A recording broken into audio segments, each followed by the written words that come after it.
I've been looking forward to this talk. I can't remember when I asked Rosemary to give this talk, but a while ago. I've been looking forward to listening to Dr. Morgan talk about her research for a long time now.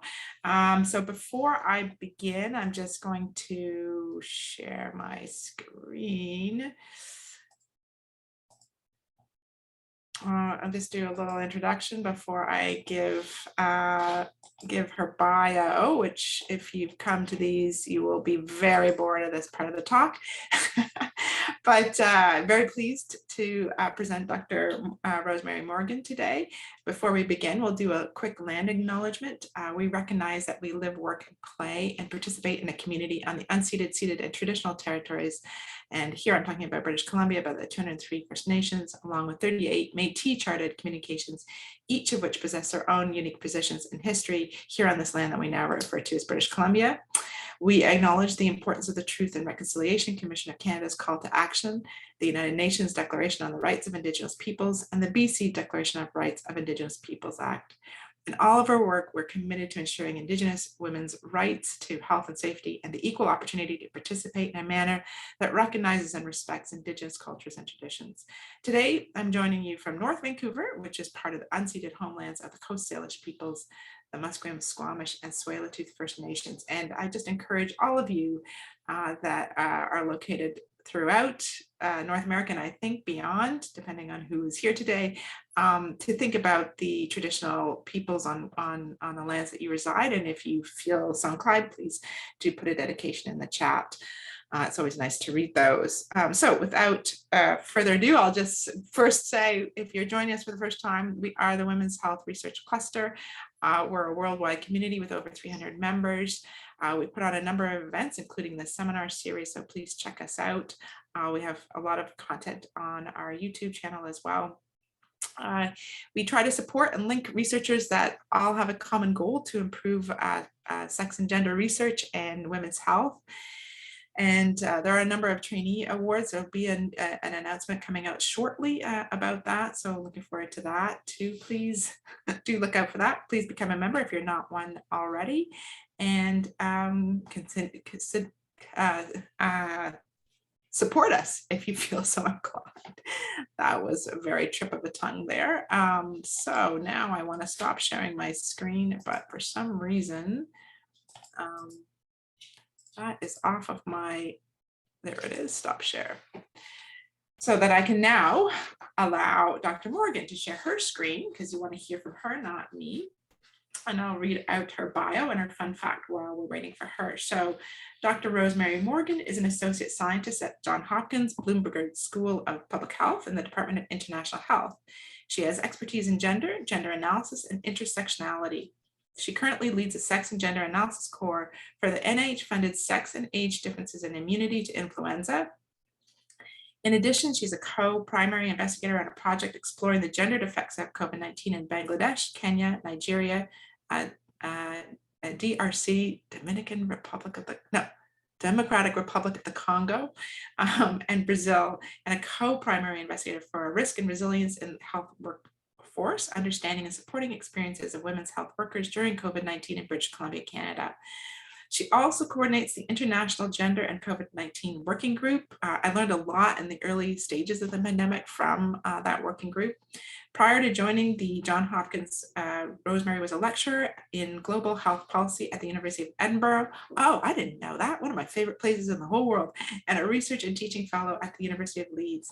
And Dr. Rosemary Morgan's fun fact is that she has 3 cats and 1 dog. No reptiles, no fish of any. Oh, now we know what to send her for the holidays. Thank you, Dr. Morgan. Thank you. Yes, you might see one of the cats today. We will see. They sometimes make an appearance. I guess I should also say I did my undergraduate degree at University of British Columbia. I was in the sociology department before I went to the United Kingdom to do my graduate studies, and then working there for a number of years. So I am delighted to be back at UBC, if virtually. I do before COVID-19 was coming in person once a year to visit my family, and hoping that's going to start up again this year or next, well, not this year, but next year. So I feel a little bit like I'm coming home today, which is really nice. So as mentioned, I'm going to be talking today about sex and gender differences in response to vaccines. Why do women experience greater adverse reactions?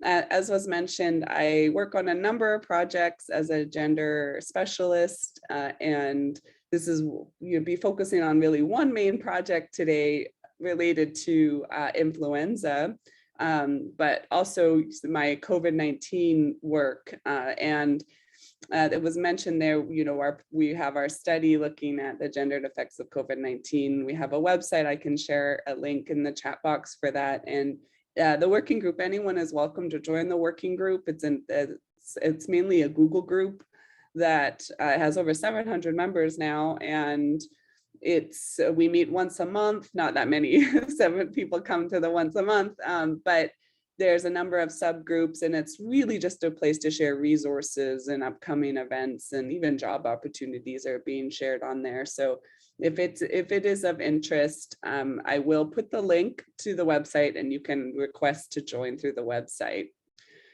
So without further ado, let's get to our topic today. I should also say that I told you my undergraduate degree was in sociology, and my graduate degrees were really in looking at policy and international health policy. And I've really, been working as a gender advisor specialist for, 7-8 years now, bringing in issues related to sort of equity and inclusion. So when I'm coming to this topic from that perspective, really from more of a social science. I work very closely with immunologists and other people in biomedical sciences. I don't always understand what they're talking about when I'm in different meetings, but I chip in when I feel like what I have to say is relevant. And if anything, I feel like my inclusion has, enabled it to bring a stronger sex and gender lens, but also an intersectional lens, thinking through how sex and gender intersects with other social stratifiers. You will have to, excuse me, I have a bit coming down from a cold, so I'm at the tail end, but also coughing a lot. So I apologize in advance if it's a bit distracting, because it might be. All right, let us get started. So in probably, when the vaccine was being rolled out, when they were doing the trials, probably saw in the news a lot of studies like this, or a lot of headlines like this. So women have more pronounced COVID-19 vaccine side effects than men. Women report more side effects from COVID-19 vaccine than men. Health experts explain why. And another one, and another one, and another one. So it was in the news a lot. I saw it in the news a lot, with, looking at this statement or that women are experiencing more COVID-19 or more reactions to the COVID-19. And a lot of journalists actually, I came to me, and my colleague, Dr. Sabra Klein, she's an immunologist and really is an expert in biological sex differences. We will collaborate. This comes from a paper that we did looking at sex and gender differences from immunotherapy outcomes, where we looked at sort of the whole spectrum of development, production, development, implementation. This looked across different outcomes. And this is when I was talking to different journalists, I was really coming back to a lot of, the basis of what's in this paper, that that we have to look at both sex and gender, and they are different things. And I'm sure most of you, if not all of you, know that and understand that already. That biological sex is looking at the difference between males and females, also intersex people. This paper, we took a bit of a binary perspective, but in a lot of my work, we really look taking non-binary in both relation to gender and sex. And you can see in the call out box some of the different biological effects of sex: disease presentation, progression, immunity, adverse reactions, that's what we're talking about today, treatment response.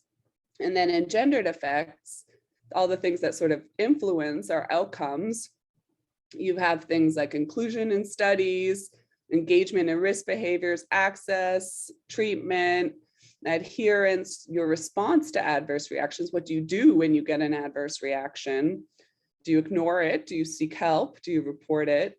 And of course, sex and gender, we know absolutely do not operate in isolation, and we should not ever look at them outside of sort of age, race, socioeconomic status. So what do we know if we're specifically thinking about vaccines and adverse reactions to vaccines? So this is looking a bit on sort of the biology perspective. Oops, at the top, I'm going the wrong way. There we go. At the top there, we know that women exhibit greater immune response that can facilitate vaccine efficacy. So we know from the data, we know from literature that females produce more, sometimes twice as many infection-fighting antibodies in response to a number of vaccines: influenza, MMR, yellow fever, rabies, hepatitis A, B, compared to males. We also know that, this is great when women experience or exhibit greater immune response, meaning vaccines could be more effective, but it also means that women experience greater autoimmune diseases.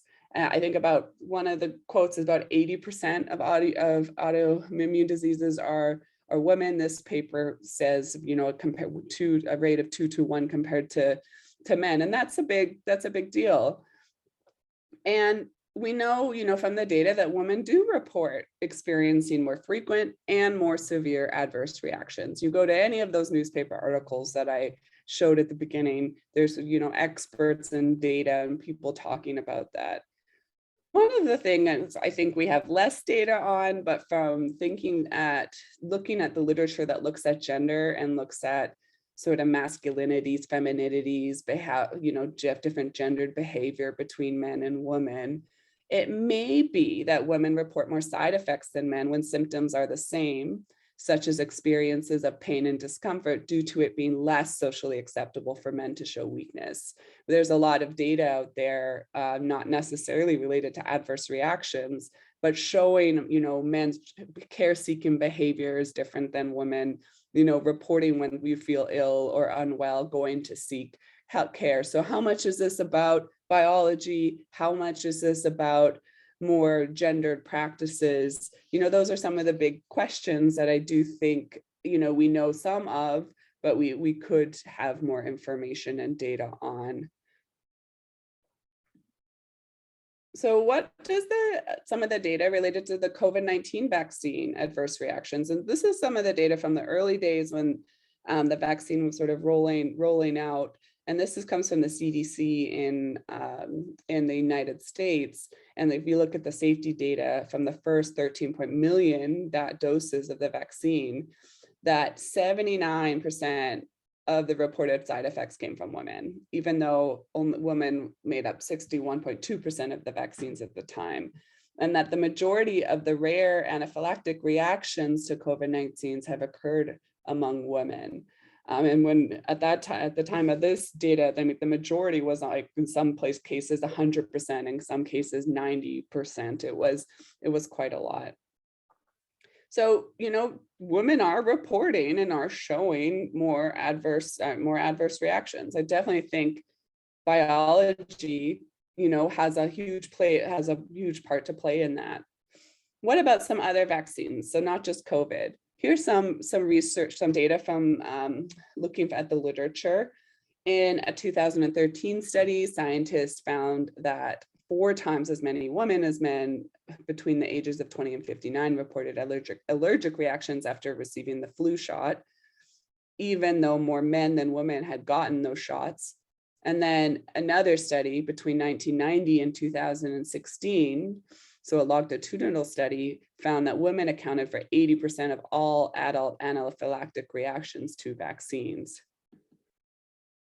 This here is from a paper from a review that we did that looked at differences and disparities in seasonal influenza vaccine acceptance, adverse reactions, and coverage by age, sex, gender, and race. So we were interested in looking at these intersectional components. So here again, I'm reporting on the adverse reactions specifically, but time and time again, data was supporting this, that in Italy, you can see that in this study that they found females to be 1.5 times more likely to experience adverse reactions to the influenza vaccine. A retrospective study in Australia found that when females were 1.64 times as likely. And then when we're thinking about what type of adverse reactions, you've got both local and systemic. So local are soreness, swelling, redness, which tend to be the more common side effects, where flu-like illness, headache, sore throat were the more reported systemic effects. So most side effects, even with COVID-19, are minor. That is something I think it's important to share. You do have those very rare allergic reactions, but most side effects are rare. I want to turn now to some data from our own study. So this is coming out from our Specialized Center of Research Excellence in Age, Sex, and Age Differences in Immunity to Influenza. So the aim of this work, we're really interested in evaluating sex differences in vaccine-induced immune responses across the life course. And we have two specific research projects. I should say three, but the third one is mice, and I have nothing to do with that one. But two projects here. The first one is looking at older adults, and the second one is looking at healthcare workers. And I'm going to share some data from our most of the data from our work with older adults, and where I work very closely with my PhD student, Jana Shapiro, who has been actively collecting and analyzing this data. So here is 2 years. We have this year data as well coming out. It's not haven't finished analyzing some of our other data, but here is our demographics. So you can see that we had 193 participants, predominantly women, females, 108 to 85. It's not unsurprising, women tend to live longer than men. So you can see our different age categories. I'm not reporting on the data for frailty, but we're also been looking at frailty. So how if a man or a woman was sort of more frail, robust, for example. Here is the types of adverse events we were interested in looking at. Again, you've got the local adverse events and systemic. We were interested in pain at the time of injection, yes, but also post-vaccination reactions here. And you can see the different types on the screen there that we were looking at. So our data is showing pretty strongly that females are more likely to experience adverse events. So as you can see here, the y-axis is the percentage of population that experienced an adverse reaction or an event, and the x-axis is the type of adverse event. You have the percentage. The numbers here are the number of people, so you can see that here. So you have any adverse event to local and systemic. The majority, as you can see, are local. But as you can see, females have been reporting adverse reactions in a much greater prevalence to males, and that is statistically significant. I see a question to how long do you follow up from Marianne to vaccination? For these ones, I'm trying to remember the exact dates because they have separate blood draws for these for the elderly populations. So they do a blood draw at time of vaccination, and then they come back at 7 days, and we been collecting the data at 7 days. So we have sort of a nurse practitioner that came in and had a questionnaire and talked to them and filled that out when they got their 7-day blood draw for that. And that is to account for some adverse events that might appear a few days after. So you can see here that female bias holds for all types of adverse events, so both local and systemic. And you can see here, the numbers again and the prevalence and which ones were considered sort of systemic or systemic significant. Overall, females experience more adverse events. So what the numbers are showing you here, each dot is a separate person, right? So, and here again, the y-axis is the number of adverse events. So people could mark off as many, so they could experience more than one. So each dot is one person. So you can see here that women are reporting a greater number of different types of adverse events. Again, the point it's important to make is that almost all adverse events are mild and transient. They don't last a long time.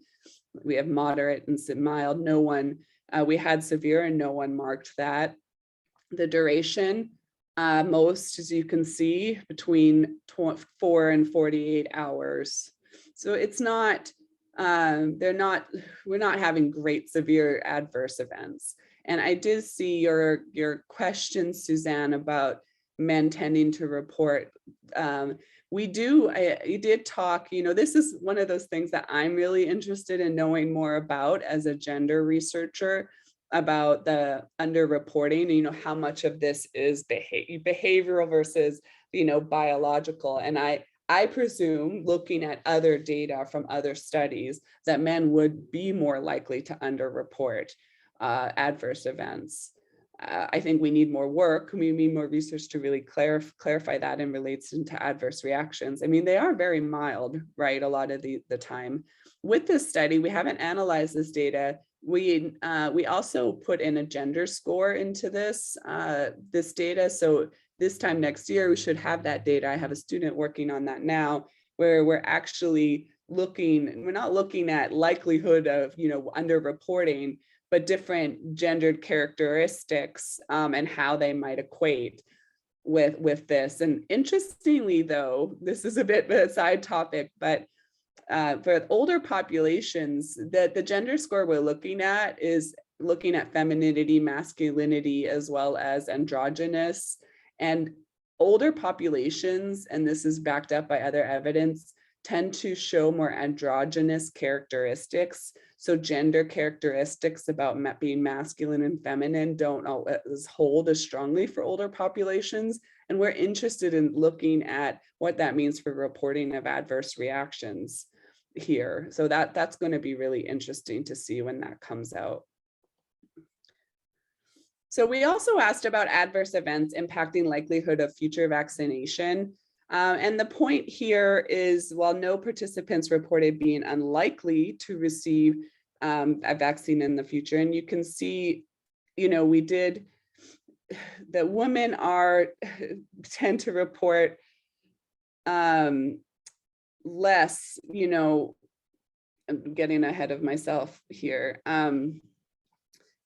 that here you can see males, they've 98% reported very likely, whereas 93% of females reported very likely. So women were less likely to say that they were very likely to get a vaccine in the future. And this, here we had the type of adverse event. So if you had no adverse event versus any, and you can see that holds this sort of trend. It's minor, this is likely to very likely. It's like, oh, what's like both sides of the same coin kind of thing. But it is interesting to see this.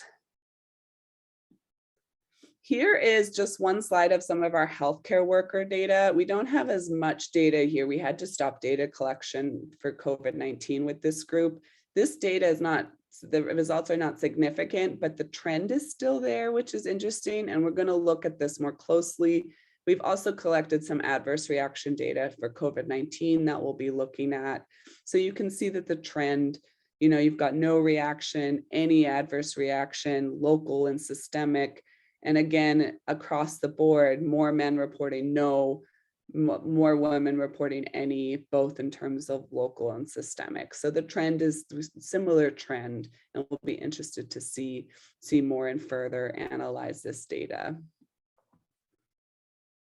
I want to go into now why. I talked a little bit about some of the biology at the beginning about women and men having different, our biologies are definitely different. We have different, hormones, and looking at estrogen, testosterone, and these does have an effect on our response to vaccines. But biology is not the only reason. It's part of the story, but not the whole story. And I think it's really important for us to look at the bigger picture.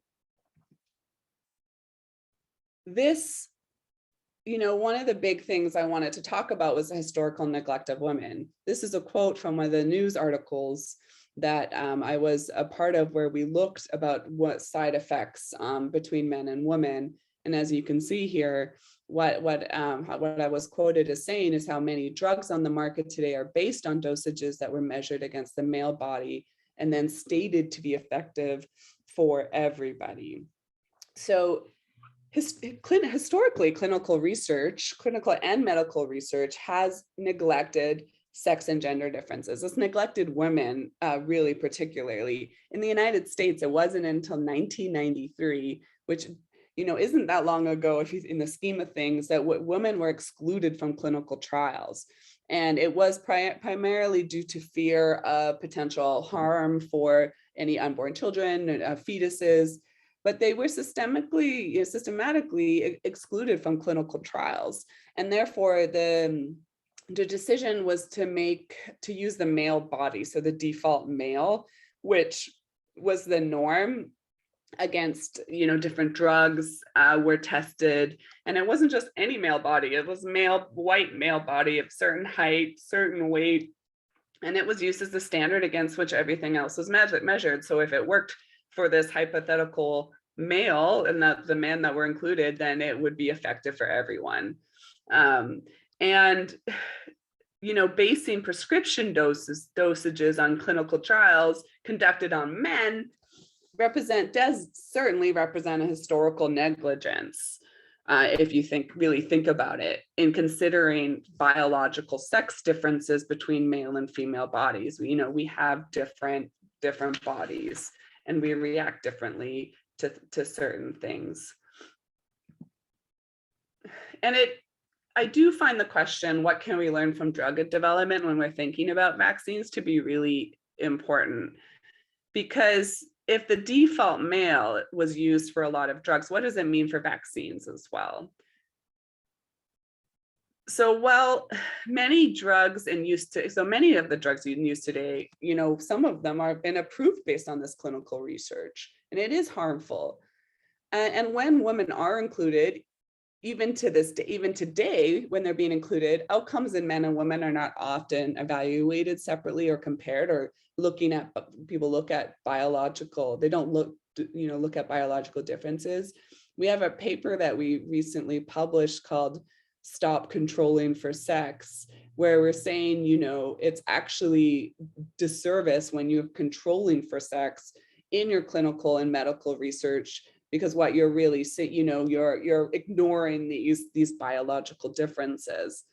And when men and women are given the same dosage of drugs, which is why this is important, there is not only a higher concentration of it in women, but it also takes longer for it to leave women's bodies due to difference in body weight, fat distribution, and even liver metabolism.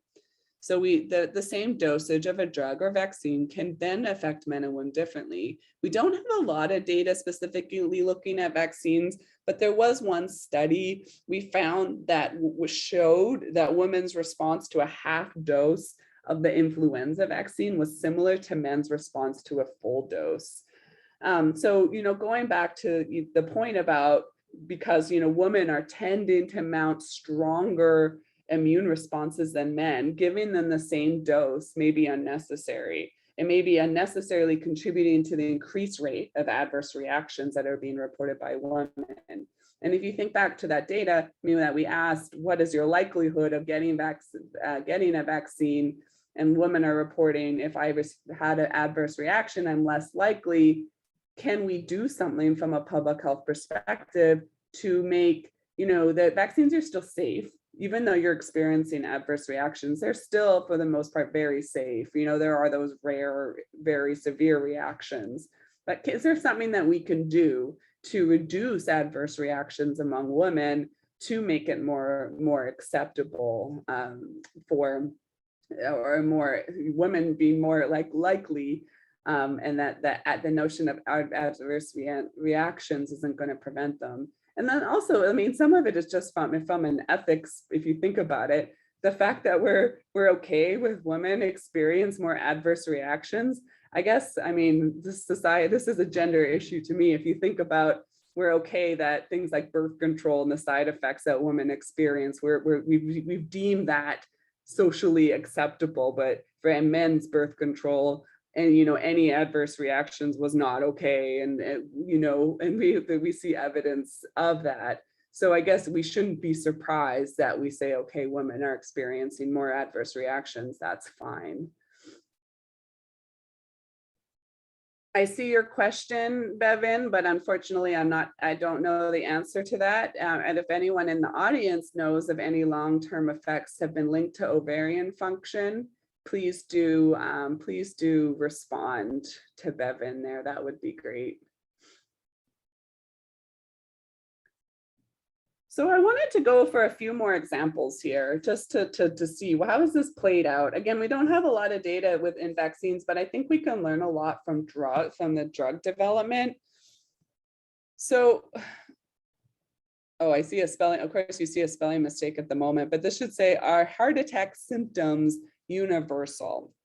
So here are heart attack symptoms, right? I think a lot of us have learned that this are the symptoms: pressure, fullness, squeezing or pain that spreads to the shoulders, chest discomfort. I see this on Grey's Anatomy. I love Grey's Anatomy. I see this on other medical programs. Medical doctors are often, this is what they're taught. These are the symptoms, or these are the symptoms for heart attacks. And if you have these, you should present at a hospital, for example. But does this, I want to know from you, and if you can use the chat box, does this equate with your understanding of heart attacks? Yes, no. How might this affect thinking through? If not, what else have you learned? Here, if you can see the bigger picture, heart attack symptoms, men versus women. Well, I have been often taught that, the symptoms on the men's side, the male side there are the universal symptoms. As you can see, symptoms for women are different. Some of them are a little similar, but we've got things like nausea, vomiting, or dizziness, back or jaw pain, unexplained anxiety, palpitations, mild flu-like symptoms. And this trigger is different. Men most often report physical exertion prior to heart attacks, whereas women most often report emotional stress prior to heart attacks. And if people are predominantly taught that the symptoms of pressure, pain, chest discomfort, are the most, how might this affect the care that women receive? How do you think these differences, why aren't these as widely understood as they should be as well? And I think if actually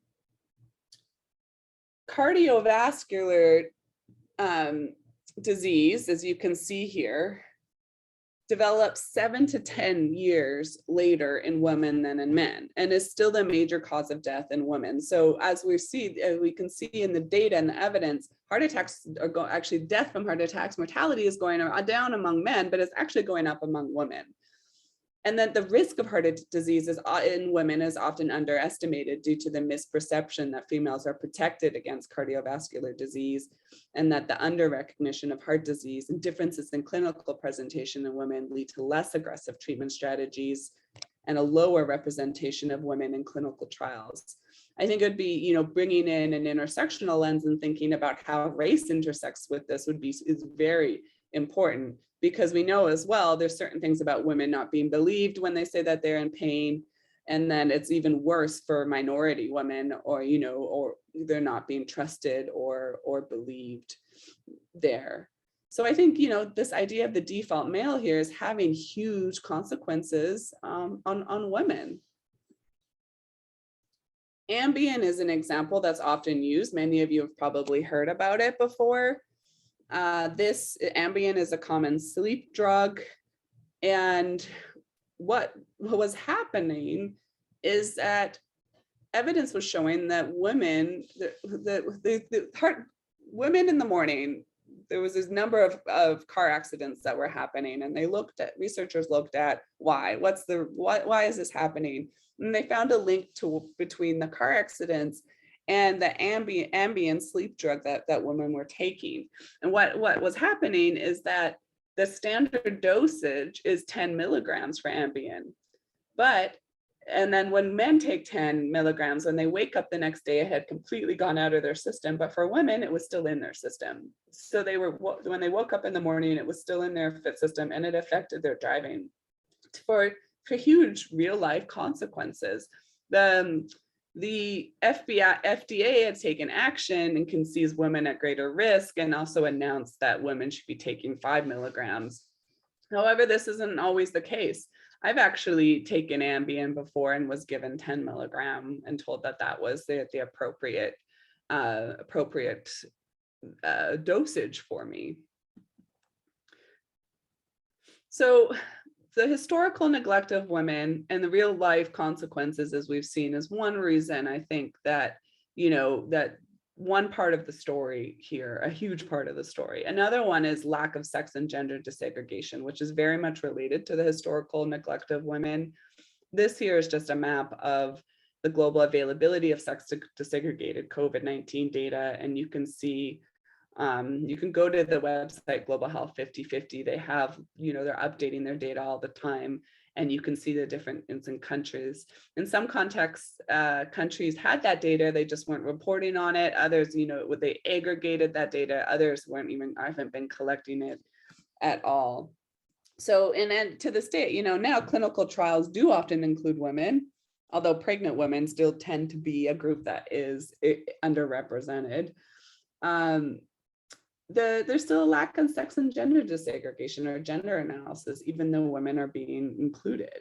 So in the trials for the new COVID-19 vaccine, side effects were not sufficiently separated or analyzed.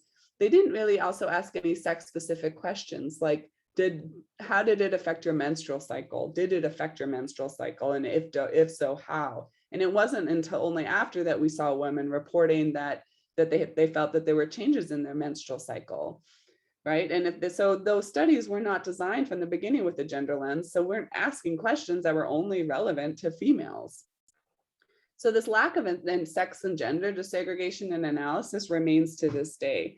And like lots of trials for vaccines, for drugs, may not be testing whether lower dosages might be appropriate or effective for women, or they're saying, oh, it's okay for a woman to experience these adverse reactions, with influenza or other vaccines. And we know that how clinical data is desegregated and analyzed is so important, because aggregated data sets can skew results, and they skew results to those that are most represented, or the status quo, right? Or the groups in which the vaccine had a positive effect. And this is causing groups and individuals to be made, so their individual experiences to be made invisible when we're not bringing in this desegregated intersectional lens. And alongside, data that I've been talking a lot about biological sex and gender, but it's even worse for race and ethnicity, and for race and ethnicity. And I'll go into that in a moment.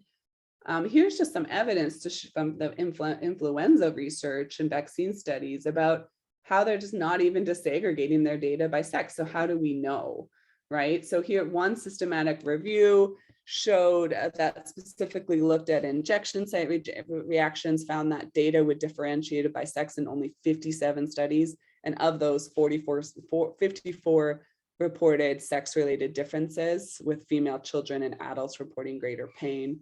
And another systematic review on injection site hypersensitivity found only 11 studies out of 847 in which researchers reported findings by sex. And in 8 of those 11 studies, more women than men reported hypersensitivity, but the data, of course, were limited. The data is limited because people aren't asking, they're not including that lens. I mentioned about sort of how lack of data desegregation by sex and gender is bad. It's even worse for race and ethnicity, and particularly if you bring the two together and looking at the intersections of race and ethnicity. So this image it's from 2011, and it shows that African American and Hispanics, while they made up 12% and 16% of the US population, yet they only accounted for 5% and 1% of clinical trial participants. And when we were doing that review, looking at influenza, we were looking at race and sex differences, and I couldn't find anything that looked at the intersection. I found things that looked at race, and I found things that looked at sex, and then I had to extrapolate from that. So this, increased rates of COVID-19 infection and mortality among underrepresented minorities really do call the need to ensure, we should be having equitable representation of diverse racial and ethnic groups in clinical trials. And you can see that's just not happening here. And then, we know that if you're not included, we know that data has power, and that if you're not including certain questions and information, what you're doing is pretending that, you're sweeping it under the rug, pretending it doesn't exist, making it look invisible. So when we can show that something is existing, we can show that different groups experience things differently, that is when we can start to develop, appropriate interventions. And, without doing it, we're just further exacerbating inequities in drug development, vaccine development, for example. Here's just a quick example about ineffectiveness of asthma medication. And the thing that made me look this up more is I was on a podcast, and this never made it to the actual recording, but the presenter, she herself is African American, and was telling me, we were talking about Ambien, and we were talking about other things, and we brought up, looking at race and ethnicity. And she said she's been taking this asthma medication that's actually just found to be completely ineffective in African Americans. And her mother or her other family member had been taking it too. So it was found to be effective in maybe the white default male, and then said it was fine for everybody else, right? Which again is very problematic. So does a one-size dose fit all? Of course, no, it doesn't, and it should not. And we need better data to find out and see, what is appropriate dosages. It can have real life, huge consequences, but also, to me, to say that it's okay for women to have adverse reactions, I don't think that's acceptable. If they could be having a half dose that is just as effective, but maybe it makes them experience less adverse reactions. So where do we go from here? We must ensure that sex and gender is integrated into research. It equals better data. I mentioned data has power. We need to put voice to things, when we're in health and medicine, and data is one way in which we can do that. We need both qualitative and quantitative data, very important. Not everything can be represented by numbers. We should be mandating that public health and clinical data is desegregated by sex, ensuring that public health and medical research integrates a gender lens. So these are similar but different. I mentioned that question of, in the vaccines, the COVID-19 vaccine, not even including a question about its effects on menstrual cycle is a huge blind spot. And it's because you didn't bring in that gender lens. You didn't think that men and women, ask the question of what are the different needs of men and women, and how can I integrate this into my work? We should be incorporating sex into preclinical and clinical studies. We must ensure fair representation within clinical trials by gender, sex, race, and ethnicity, and explore effects of lower dosages of vaccines and medications on women. And I just want to thank my SADII SCORE team here. As you can see, this is not all of them, particularly Jana Shapiro, who put together the adverse reaction slides and did a lot of that research. And I shall stop sharing now and come back to all of you. Sorry, I was trying to answer something in the chat. Thank you very much. If those of you could use your little animations to give applause, that would be great. It's always nice to have auditory feedback, but even the little cartoons is very helpful. So thank you for that brilliant talk, Dr. Morgan. Really appreciated it. And thank you for answering a lot of the questions in the chat, but if anybody has more, and Bevan, I'm gonna try and reply to you as well. But if anybody else has information, please in the chat reply. So I have a couple questions to start us off. And thank you for putting the Gender and COVID-19 website up there for everyone, Rosemary. So one thing, and this is just sort of a tongue-in-cheek, I guess, because you mentioned, men might be underreporting because, it's seen as a weakness, which I completely understand. But then I think of my own partner, who is a male, and when he does have the flu or a cold, and I know this is anecdotal, but there's definitely like the idea of the man flu and the baby man child when they get sick. So how do you reconcile those two sort of, one is data and one is not? Maybe it's okay, acceptable to say it in the household, but not to your doctor, or not to report it to maybe that, or is there any literature on there about, underreporting in some venues, but not in others? Yeah, there is literature about the elusive man flu. There is, and is it a real thing? Right. Oh, it's been a while since I've looked at that, so I don't want to say is it a real thing? Part of me is thinking, actually, no, I'm not sure that it might be, but yes, I think it might be a little different, like what you show to your family or your loved ones. I think one of the questions I had about COVID-19 too, and we know that mortality is higher among men, and we know that also mortality is linked to sort of the viral load status, or like when you were able to receive treatment, and if you received it later, in the disease progression, what did that mean? And one of my questions on a gender lens was, were men showing up too late or later? Should they have been getting care sooner? And they, and probably in some cases, across the board. I mean, it's also, have to think about, when we're talking about this data, we are talking about aggregate. There will always be outliers or people that go against the norm when we're talking about this. People have looked at this man flu before, and to say like, is it real? Is it?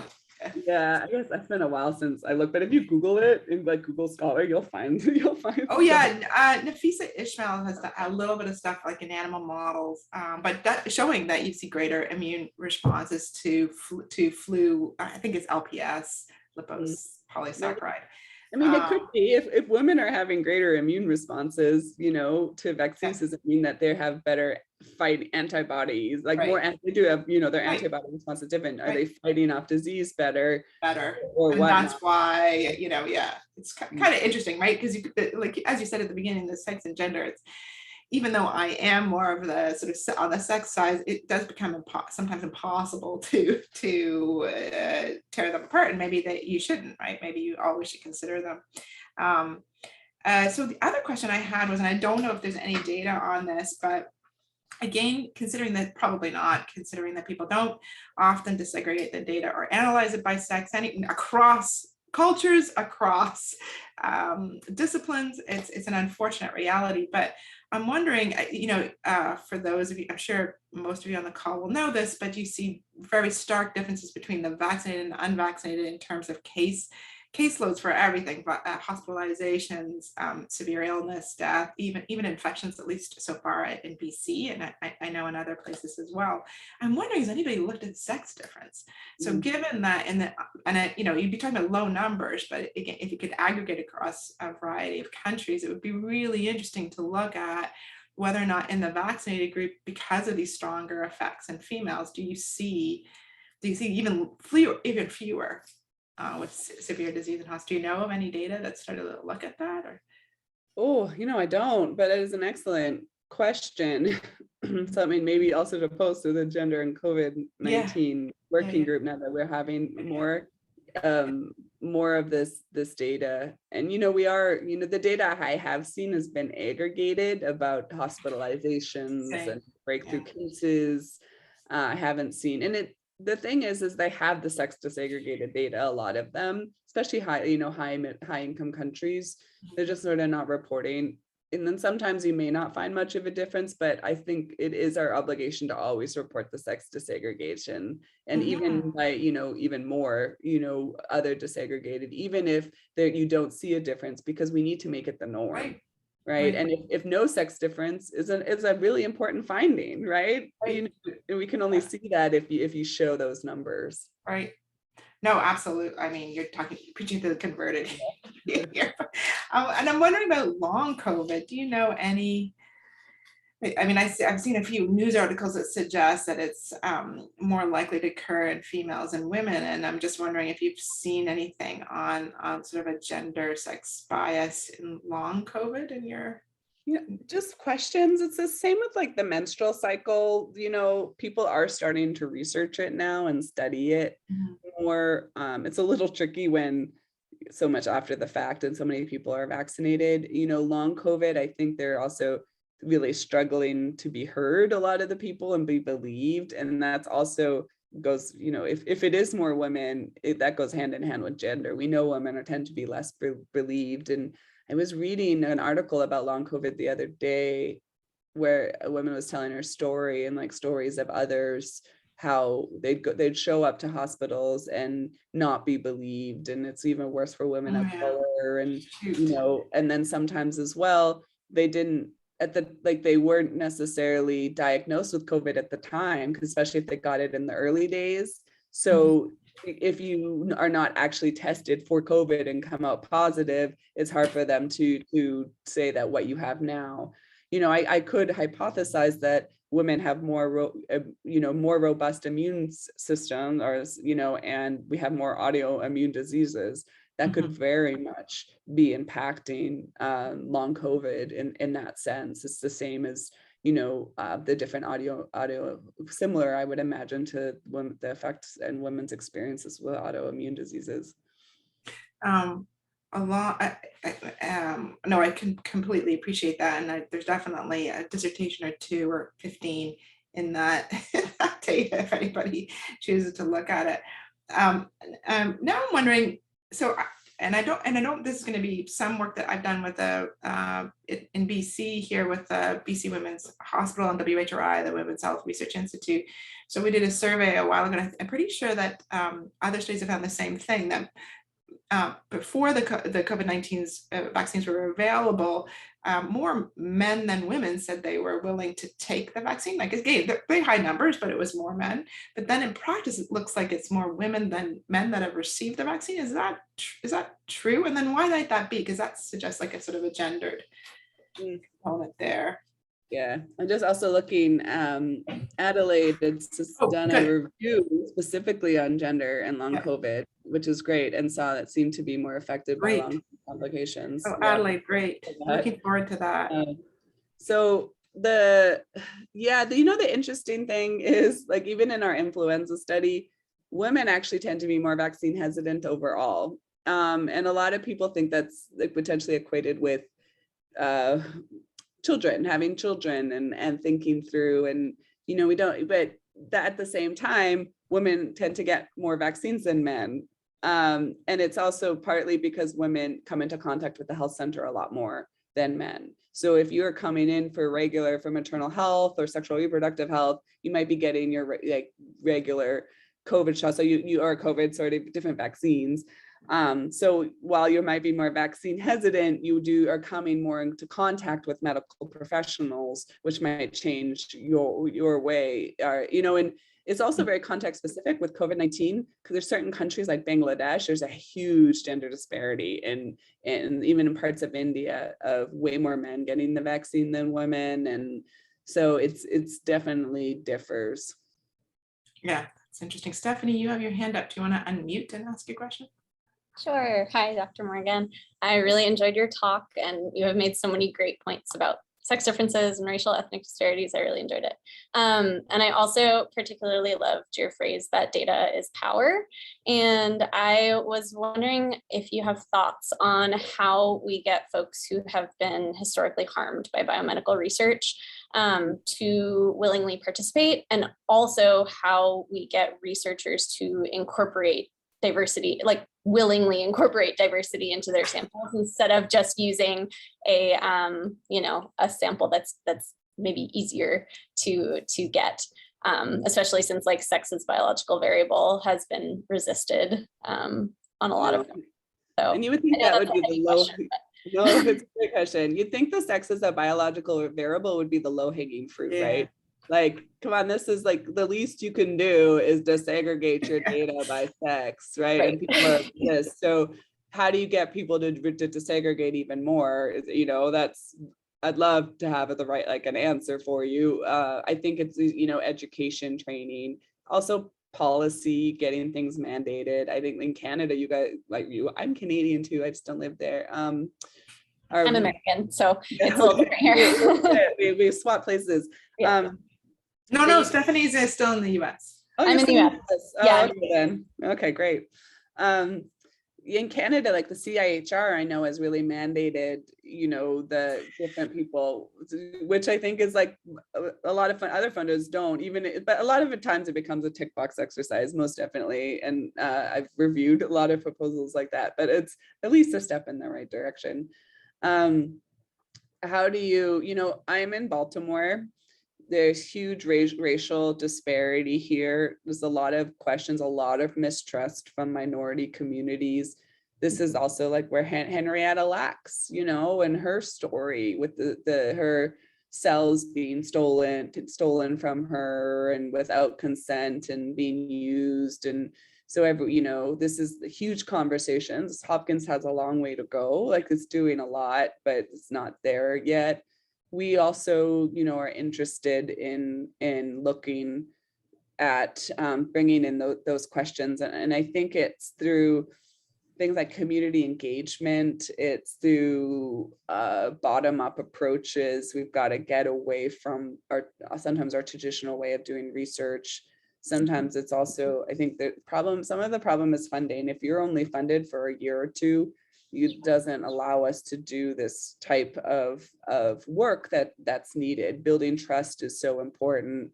Maybe it's like involving people in the community, in those communities that people trust, faith leaders and even primary care doctors, things like that become really important. But you're right. I think there's still a huge distrust, especially in Baltimore. It's even worse. It's like people have been used and abused, by the medical research for many, many years, that we have a long way to go to fix that.